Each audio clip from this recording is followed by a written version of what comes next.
लेकिन एक सेकंड पकड़ लिया साड़ू पकड़। আসসালামু আলাইকুম সবাইকে। আজকে আমি এই মুহূর্তে দাঁড়িয়ে আছি এমন এক জায়গায় যার বাতাসে বাতাসে 400 বছরের পুরনো মুঘল আমলের গ্রাম। আপনারা ইউটিউবে অনেক ব্লগাররা দেখবেন যারা চকবাজারে আসে এবং এই সম্পর্কে প্রচুর ইতিবাচক কমেন্ট করে, যেটা প্রচুর হাজারো বছরের পুরনো ইতিহাস। এখানে খাবার প্রচুর ভালো, এর চেয়ে ভালো খাবার কোনো জায়গায় হতে পারে না। কিন্তু আজকে আমি এই চকবাজার সম্পর্কেই একটি ভিন্ন ধরনের দিক আপনাদের সামনে তুলে ধরবো। কারণ আপনারা সবাই জানি এখানের খাবার সম্পর্কে অনেক লোকালোকের মুখে খুবই নেতিবাচক কথা আছে। এই চকবাজারের মধ্যে আপনার 200-এরও বেশি ইফতার আইটেম আছে। আর এখানে যদি আসবেন চেষ্টা করবেন দ্রুত আসার, এবং এখানে চেষ্টা করবেন অবশ্যই 2000 রুপি আইটেম। এবং এখানে যদি আপনি আসরের পর আসেন, ওই সময় পিঁপড়া কাটানোর আপনার জায়গা নেই, তো একটু চেষ্টা করুন তাড়াতাড়ি আসে যদি কিনতে চান। আসেন আমরা ভেতরে আরো যাই।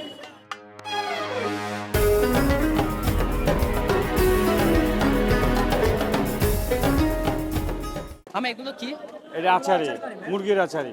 মুরগির আচারি। হ্যাঁ, এটা হলো দেখতে তো মুখে এমনি লাল লালা পড়ে গেছে। কত করে বিক্রি করতেছেন? এটা মনে 5 পিস 100 টাকা, মানে এক বক্স। এটা এক বক্স মনে করেন কি 500 টাকা। এগুলো কি আজকে?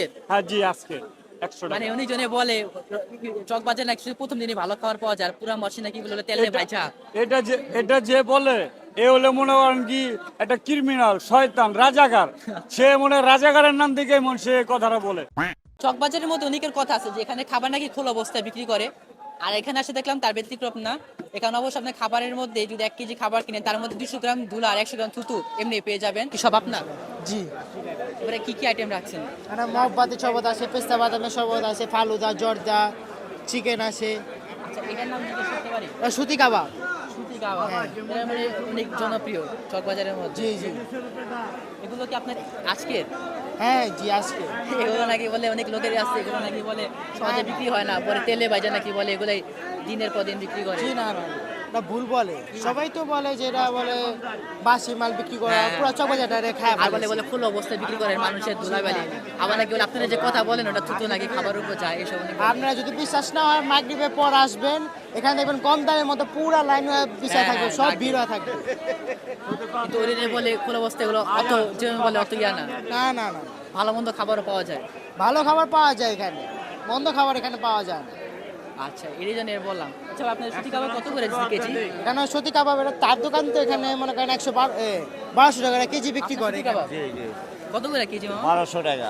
1200 টাকা কেজি। তো বন্ধুরা, এখন আমরা যাব বড় বড় পোলা খায়, ঠোঙ্গা বইরা নিয়ে যায়। এখানে বলে ও তো শিক্ষিত খাসির জন্য বিখ্যাত। আপনাদের একটা জিনিস বলে দেয়, এখানের খাসি এতটাই শিক্ষিত, সে একবার পরীক্ষায় জিপিএ 5 পেয়েছিল। তাই সাংবাদিককে জিজ্ঞেস করে এটা ইংলিশ কি হবে, সে বলে আই এম জিপিএ 5। मस्त जोक मारा रे ये हंस रे हलकट हंस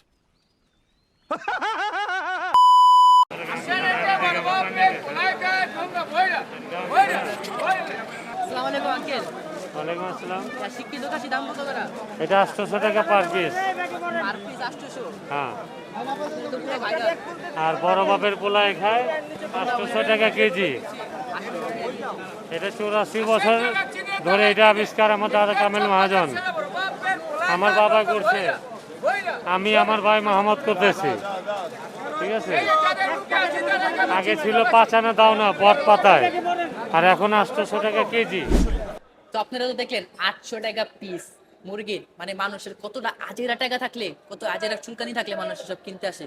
এদের বেচা কেনা দেখলে বোঝা যায় বাংলাদেশে দুর্নীতির টাকা, ঘুষের টাকার অভাব নাই। কত যা সব আমরা এখানে যাই, যার সাথে আমাদের কথা ছিল বড়র পোলার, তাকে দেখি আপনার টেবিলের নিচে খাইতেছে, আমাদের ভিডিও ডিলিট করতে বলে, আর আমরা কি আর ভিডিও ডিলিট করুম? তো আমাদের আজকে পর্যন্ত এই ভিডিও। তো চকবাজারে যতটুকু আমাদের খাবার সম্পূর্ণ ছিল। আপনাদের যদি আসতে চান অবশ্যই আসবেন। আপনি এখানে ভালো খাবার আছে, খারাপ খাবার আছে, দেখে শুনে আসতে পারেন। মেন কথা অভিজ্ঞতা, অবশ্যই চকবাজার সবচেয়ে বড়, অভিজ্ঞতার জন্য আসতে পারেন। তো আজকের জন্য আমাদের এই ভিডিও। তো অবশ্যই সবাইকে আল্লাহ হাফেজ।